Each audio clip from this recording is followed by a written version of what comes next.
Le film a fait couler beaucoup d'encre. Avant sa présentation cannoise en mai dernier, les commentaires allaient bon train sur la supposée allégeance de son auteur, le cinéaste Saïd Roustaé, au régime iranien. Pour obtenir l'aval des autorités, Saïd Roustaé, repéré avec la loi de Téhéran et Leila et ses frères, a accepté, pour tourner son nouveau film, Woman and Child, de ne montrer à l'écran que des femmes voilées, y compris dans leur intimité. Ce qui est doublement curieux dans cette attitude critique, c'est qu'elle ne tienne pas compte des précédents films de Roustaé. Tous sont le reflet d'un monde qui tombe en déliquescence en raison d'une gestion étatique catastrophique qui se répercute à tous les niveaux du corps social. Et puis, dans un second temps, à charge des commentaires hasardeux, il est important de se souvenir qu'un film se juge ou devrait se juger uniquement après avoir été vu, ce qui est le b.a.-ba de la critique journalistique. Cela limite les jugements hâtifs et évite surtout de raconter n'importe quoi.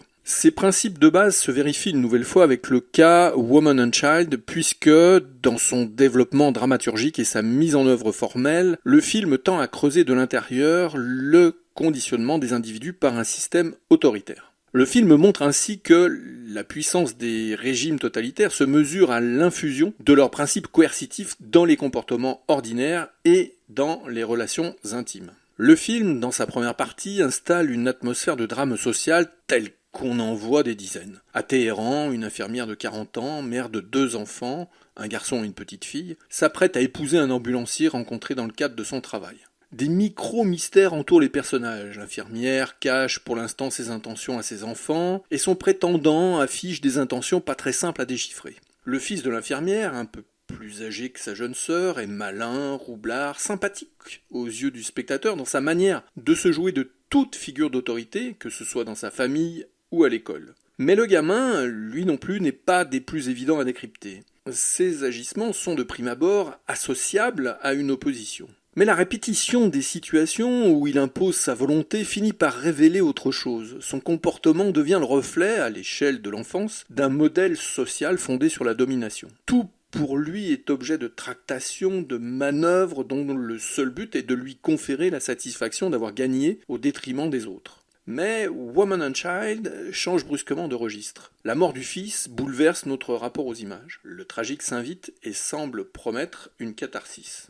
Or, il n'en est rien. Roustaé poursuit sa lente et sombre étude de mœurs. Le film commence comme une tragédie, mais ne s'arrête pas au destin fatal d'un personnage. Le décès mystérieux du fils agit comme un révélateur. Il met à nu les travers de chacun et prolonge le récit dans une réflexion sociale et existentielle.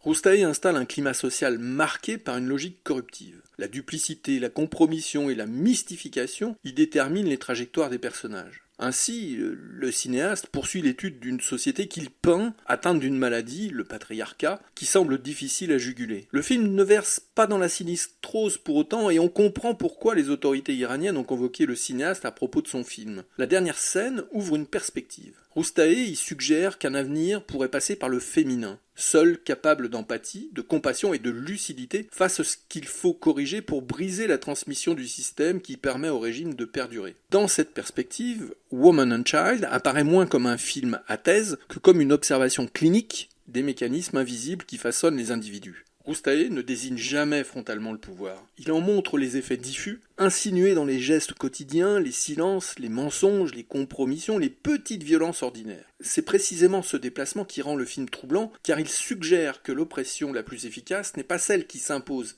par la force, mais celle qui finit par être intériorisée par des individus transformés en agents de la propagande étatique. Dans cette noirceur, le film laisse entrevoir une fragile possibilité, celle d'une rupture qui viendrait non d'un geste spectaculaire, mais d'une transformation intime, lente, presque imperceptible. Histoire d'envisager le monde autrement, histoire d'imaginer un avenir délesté de son héritage despotique.